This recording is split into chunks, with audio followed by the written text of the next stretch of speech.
Bonjour, je vais passer donc à la correction de l'exercice 10, mais cette fois par la méthode graphique au lieu de la méthode des simplex. Donc je rappelle ici l'énoncé. Vous avez des aliments A qui contiennent des nutriments R, S et T en quantité 1 g, 1 g et 2 g. Aliment B, etc. Vous avez l'aliment A qui coûte 3 €, l'aliment B qui coûte 5 €, sachant que l'on désire 9 g de R, 5 g de S et 6 g de T. Donc besoin 9, 5, 6. Ensuite, quantité dans l'aliment A, 1, 1, 2 de R, de S et de T. Voilà. Pareil pour l'aliment B. 3 € pour l'aliment A, 5 € pour l'aliment B. Dans la mesure où nous avons besoin de 9 g, il nous faudra que la quantité commandée, si on note X, le nombre d'unités d'aliment A, ça fera X fois 1, qui sera fourni par l'aliment A, 3 fois Y par l'aliment B, en nutriments R.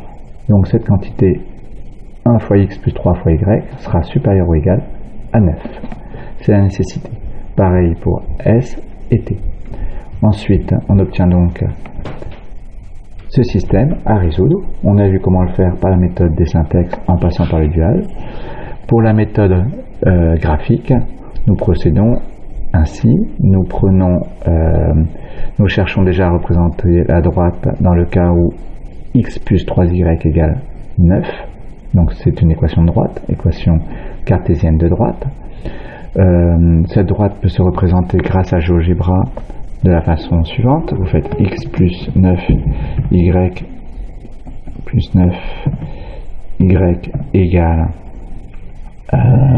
plus 3y pardon égale 9. Voilà, GeoGebra vous représente la droite.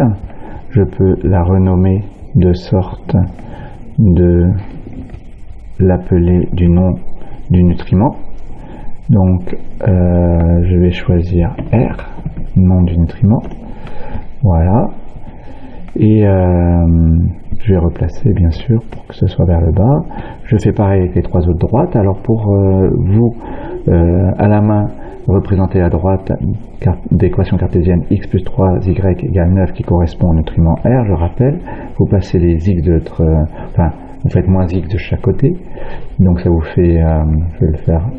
Hop, je vais le faire ici. Donc x plus 3y égale 9. Vous avez donc 3y égale 9 moins x. Et donc y égale 9 moins x sur 3, je divise donc tout par 3, donc 9 par 3 et x par 3, ce qui fera 3 moins 1 tiers de x. Si je veux obtenir un tableau de valeurs, je choisis des valeurs pour x, par exemple x égale à 0, et j'obtiens y égale 3. 3 moins 1 tiers de 0, 3. Je peux aussi faire pareil avec la valeur 6 par exemple. J'obtiendrai y égale 3 moins 1 tiers de 6. 1 tiers de 6, ça nous fait 2. Donc 3 moins 2, 1. Je l'ai fait ici pour les aliments R, pour les aliments S et pour les aliments T. Je fais pareil dans GeoGebra pour les trois droites et j'obtiens le graphique suivant. Une fois que j'ai obtenu ce graphique, je vais optimiser mes dépenses, c'est-à-dire les minimiser. Alors avant d'optimiser mes dépenses et de minimiser, il faudrait que je assure toute la partie qui est sous les droites. Effectivement, ici, nous avons... Alors, bien entendu, pour les aliments S, je n'ai pas le droit d'être en dessous de la droite, puisqu'il faut que x plus 3y soit supérieur ou égal à 9. Donc, par exemple, pour les aliments R, Si j'achète 0 aliment A et 0 aliment B, j'aurai 0 plus 3 fois 0, 0 qui sera bien entendu inférieur à 9, donc ce sera un point qui ne correspondra pas à la partie du plan que je veux conserver. De façon logique, plus je prends d'aliments A sur les X et les aliments A et sur les Y d'aliments B, plus j'ai de chances d'avoir des nutriments R et donc de dépasser 9. Voilà. Donc j'ai assuré bien sûr toutes les parties qui étaient sous les droites et toutes les parties qui correspondaient aux X négatifs, donc à gauche de l'axe des ordonnées et en dessous de l'axe des ordonnées, pour Y positif. Voilà. X positif, Y positif.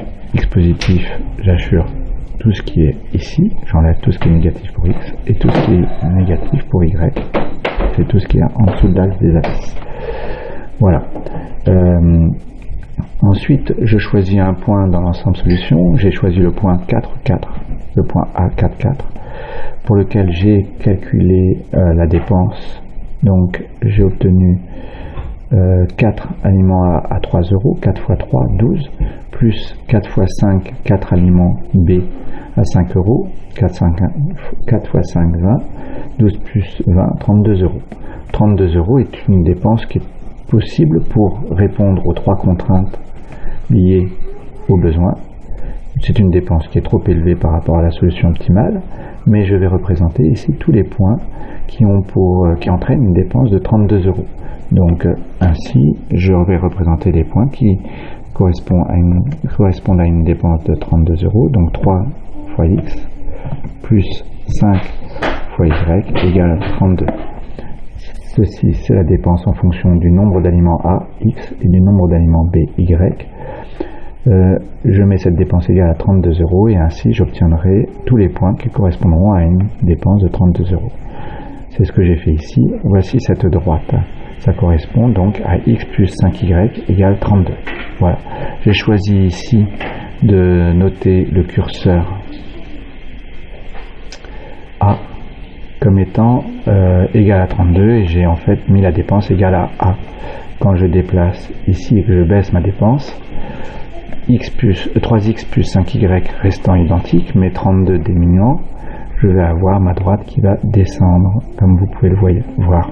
Donc je suis parti de la droite 3x plus 5y égale 32 pour diminuer ma dépense pour arriver effectivement à la solution optimale qui est ce point intersection de cette droite correspondant au nutriment S et cette droite correspondant au nutriment R. Voilà, point d'intersection entre cette droite et cette droite. Point B de coordonnées 3, 2. 3, nombre d'aliments A achetés et 2, nombre d'aliments B achetés. Donc maintenant, voici la rédaction qui convient. Nous représentons cette droite, la droite correspondant à une dépense de 32 euros. 32 euros. Et ensuite, nous tracerons la parallèle à sa droite, la plus basse possible en contact avec l'ensemble solution, l'ensemble qui n'est pas assuré, de sorte de trouver la solution optimale qui correspond effectivement à l'achat de 3 aliments A et 2 aliments B. Point B. La dépense minimale est donc de 3 fois 3 plus 5 fois 2, soit 19 euros. Voilà la méthode graphique qui permet de résoudre l'exercice 10 dont l'énoncé était le suivant. J'espère que vous avez mieux compris cette méthode graphique. Au revoir, bon courage pour vos révisions pour le 3 janvier.